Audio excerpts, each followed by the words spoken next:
Kanpur public voice के सभी viewers को मेरा प्यार भरा नमस्कार। जय माता की। दोस्तों, नवरात्र आने वाले हैं और इस नवरात्र पर आप माता का व्रत पूजन कब करेंगे, किस मुहूर्त में करेंगे और यह नवरात्र कब शुरू होकर कब समापन होगा, कब पारायण करेंगे, इन सभी विषयों पर विस्तृत जानकारी सिर्फ एक ही वीडियो में मैं दे रहा हूँ, इसलिए वीडियो को पूरा वॉच करें।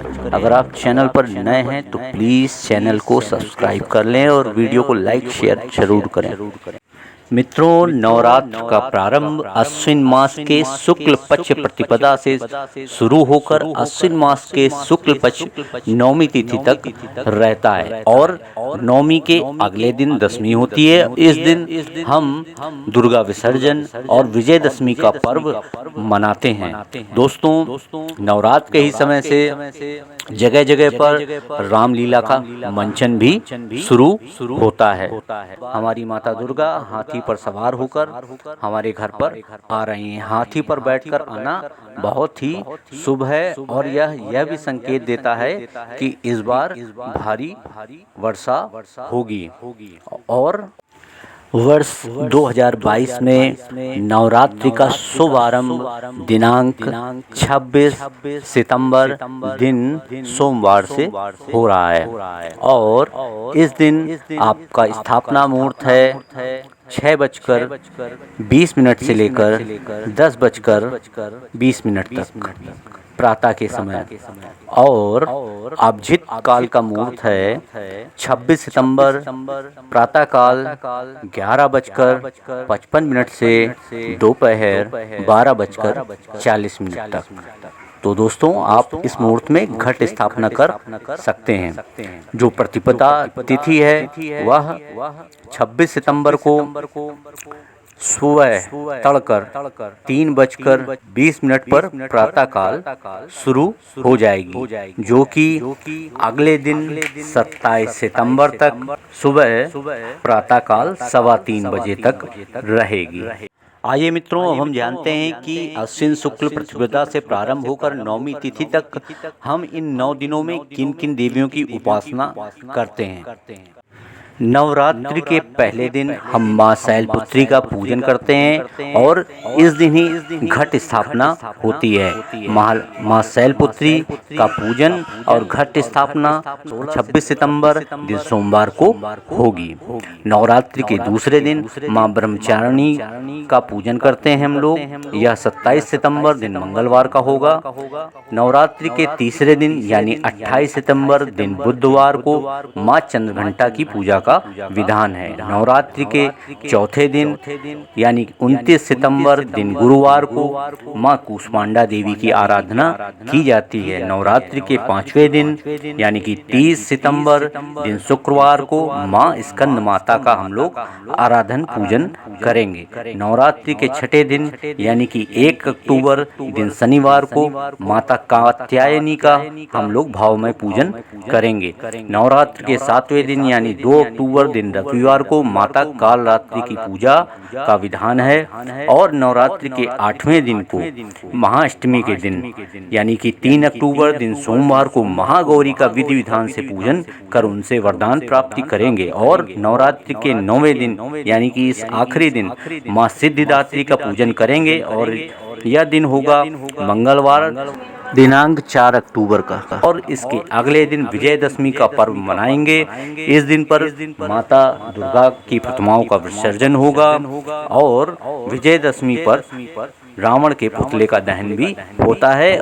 आइए अब आपको बताते चलें कि आप व्रत कब से कब तक करेंगे, तो उस हिसाब से आपको किस दिन व्रत का पारण करना होगा। यदि आप पहला और अष्टमी का व्रत रखते हैं यानी कि यदि आप प्रतिपदा वाले दिन 26 सितंबर को और अष्टमी वाले दिन यानी कि 3 अक्टूबर को व्रत रखते हैं, तो यह व्रत आपको अष्टमी रहने के बाद नवमी को खोलना पड़ेगा। नवमी 4 अक्टूबर को पड़ेगी। इस दिन ही आप अपने व्रत का पारण करेंगे। लेकिन जो लोग पूरे नवरात्र रहेंगे उनको पारण करना होगा नवमी के बाद अगले दिन दशमी में, जो कि 5 अक्टूबर को पड़ रही है। तो सभी लोग अपना पारण इसी दिन 5 अक्टूबर को करेंगे। आप चाहें तो रोज पूजन के बाद हर रोज एक एक कन्या को भोजन कराने का नियम रख सकती हैं, और यदि आप ऐसा नहीं करना चाहते हैं तो आप अष्टमी या नवमी वाले दिन भी कंजकों को भोजन करा सकती हैं, कन्या पूजन कर सकती हैं। इसके अलावा हवन आपको अष्टमी और नवमी दोनों दिनों पर करना चाहिए। अग्यारी आपको अगर चाहें तो आप पहले दिन से लेकर नवमी तक लगातार भी कर सकती हैं, लेकिन अष्टमी और नवमी को हवन का विशेष महत्व होता है। आप चाहें तो किसी आचार्य की सहायता से भी हवन कर सकते हैं, अन्यथा छोटी सी विधि होती है और आप इसको सामान्य तरीके से कर सकते हैं। यह जो हवन है वह पाठ पूर्ण होने के बाद स्वयं और आचार्य को बुलाकर कर सकते हैं। हवन के बगैर आपका किया गया जप जो है वो पूर्णतः फल प्रदान नहीं करता है। पूजन की भी हम संक्षिप्त विधि बताएंगे आगे चलकर।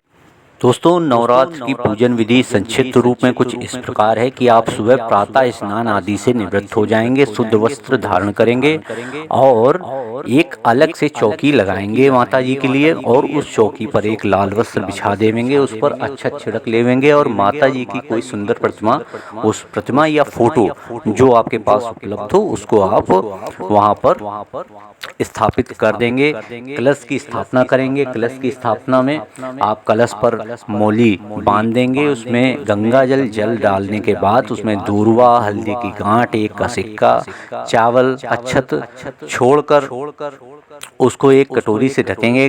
कटोरी पर आप चावल भर देंगे, कलश पर स्वास्तिक का निशान भी बनाएंगे और आम के पत्तों को भी उस जलपात्र में जो कलश का है उसमें रखकर उसके ऊपर एक कटोरी रखेंगे जिस पर अक्षत आप भर देंगे और उसके ऊपर एक नारियल लाल कपड़े में लपेटकर रोली लाल सिंदूर से टीका करके उस नारियल को लाल कपड़े में लपेटकर उस कटोरी पर आप रखकर स्थापित कर देंगे मौली बांधकर।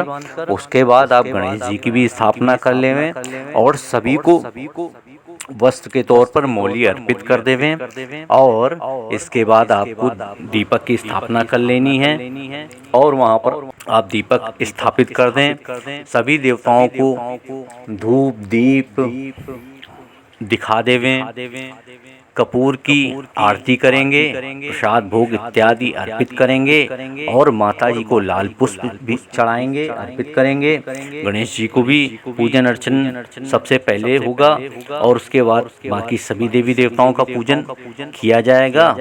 और जब आपका संपूर्ण पूजन हो जाए तो उसके बाद आरती आप जरूर करेंगे और आरती होने के पश्चात आप देवी माता से पूजन पाठ में किसी भी तरह की कोई भी कमी रह गई हो तो उसके प्रति आप प्रार्थना करेंगे कि ऐसी कोई भी भूल जो मुझसे भूलवश अज्ञानतावश हुई है या पूजा पाठ में कोई कमी रह गई है तो उसको क्षमा प्रदान कर हमें अपना आशीष, अपना वरदान, अपनी कृपा प्रदान करें और कपूर का प्रयोग आरती में जरूर करें। माता जी को भोग में क्या अर्पण करना चाहिए मित्रों? माता जी को आप भोग में सभी प्रकार के मौसमी फल अर्पित करेंगे, लेकिन उससे पहले आपको ध्यान रखना है कि आप जब भोग अर्पित करेंगे तो लौंग और बतासा यह तो आपके भोग में होना ही चाहिए। लौंग और बतासा का प्रसाद माता जी को अवश्य चढ़ावें। यह सामान्य सा पूजन है, संक्षिप्त विधि है।